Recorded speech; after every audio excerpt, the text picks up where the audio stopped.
Our target is to make the glossopharyngeal nerve.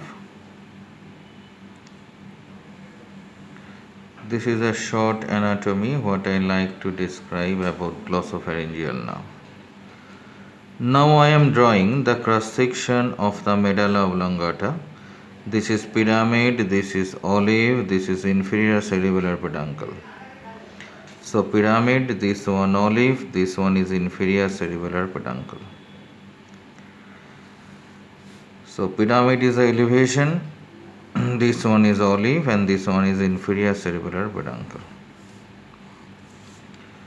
This is a cross section of the medulla oblongata, where behind it we have the fourth ventricle. Behind it we have the fourth ventricle. In front of that we get a foramen, that is a jugular foramen. The jugular foramen has three compartments. The middle compartment is done for the nerves. Further here I like to draw the structure mandible,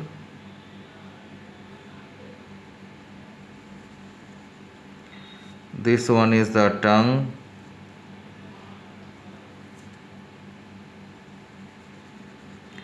so this is the dorsum of the tongue, which is divided by lamina terminalis in two parts, anterior 2/3 and posterior 1/3, and these are the papillae. These are the papillae. Now if this one is our hard palate and this is the soft palate.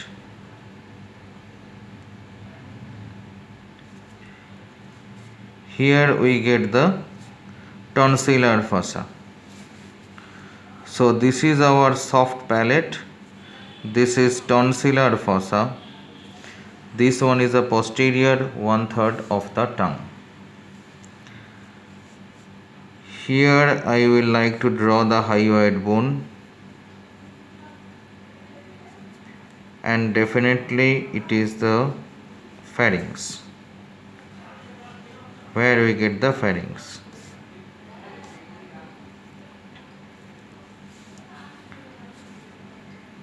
If this one is a styloid process, we get the stylopharyngeus muscle. This stylopharyngeus muscle, it is developed from the third branchial arch. So this is styloid process and this is our stylopharyngeus muscle. This is one of the longitudinal muscles of pharynx. Stylopharyngeus is one of the longitudinal muscle of pharynx. Now here I would draw the external carotid. This would be our internal carotid and jugular vein. Internal jugular vein. Now if I try to follow the glossopharyngeal nerve, another one, say this is the parotid gland, and here I have the tympanic cavity, that means the middle ear, tympanic cavity, that means it is a middle ear, and near to the parotid gland we have a ganglia, that is otic ganglia. Now see what happens if I like to trace the glossopharyngeal nerve. First component of the glossopharyngeal, I like to start with the nucleus. This is a motor nucleus, means it is a branchiomotor nucleus which will give out the motor fibers to supply the muscle derived from third arch, means it will supply the stylopharyngeus muscle. So it comes out, and from there it gives the muscular branch to supply the stylopharyngeus muscle. Muscular branch to supply the stylopharyngeus muscle. So this is the motor component, exclusively motor nerve, branchiomotor nerve. It provides the motor supply to the muscle derived from the third arch, that is stylopharyngeus. The name of the nucleus is, so first component is the motor component. Kirokom motor component, that is, it is a branchiomotor component. Branchiomotor component. What is the name of the nucleus? Nucleus ambiguus. This nucleus is known as nucleus ambiguus. Okay, so this is the first component of the glossopharyngeal nerve. Second component, parasympathetic secretomotor nucleus. Name, inferior salivatory nucleus. This also gives out the parasympathetic secretomotor fiber. Parasympathetic secretomotor fiber as a component of the glossopharyngeal nerve, who comes out through the jugular foramen, and here it leaves the nerve trunk, provides the tympanic branch. This tympanic branch comes out on the tympanic cavity, enters in the tympanic cavity, passes unrelayed, relay to the otic ganglia, and from here it supplies the parotid gland. From here it supplies the parotid gland. So this is definitely the secretomotor pathway. So this one is tympanic branch of glossopharyngeal. This is tympanic branch of glossopharyngeal, who comes out, passes through the tympanic cavity, pass along the lesser superficial petrosal nerve, relays in the otic ganglia, and finally supplies the parotid gland. So the second component is, it is also motor. Camon motor, secretomotor. Secretomotor. Camon secretomotor, parasympathetic secretomotor fiber. What is the nucleus? Inferior salivatory nucleus. So two motor components of glossopharyngeal. Now we will go for the sensory component of glossopharyngeal. Sensory component. First, general sensation comes from the pharynx. General sensation comes from the pharynx. General sensation comes from the tongue, posterior 1/3 of the tongue. General sensation comes from the tonsil. General sensation comes from the soft palate. So this is general sensation.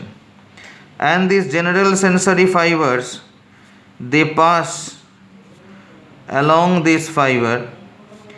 Here it makes the cell body of the neuron is located here, sensory neuron. It will relay inside, and finally it relays to spinal nucleus of trigeminal. It relays to spinal nucleus of trigeminal. So third component is sensory component. Camon sensory, it is general sensory. General sensory means it carries the pain, temperature, pressure, touch, like these sorts of sensation.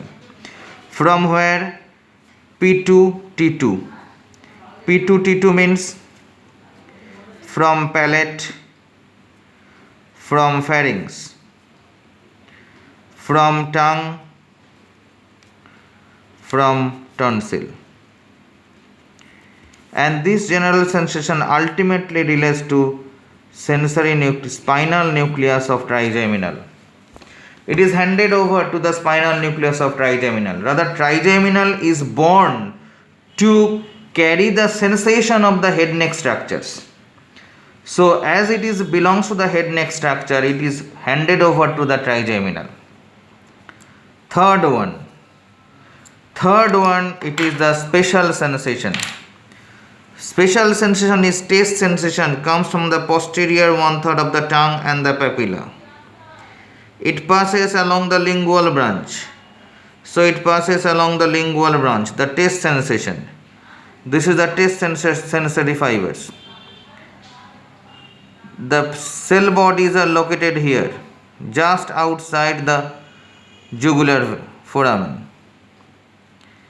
This is the taste sensory fibers, and these taste sensory fibers ultimately release in the nucleus of tractus solitarius. Nucleus of tractus solitarius. So sensation next is a special sense. The special sense is the taste sensation, and the taste sensation goes to ultimately nucleus of tractus solitarius. So in summary, glossopharyngeal nerve has a 4 component, 2 motor components and 2 sensory components.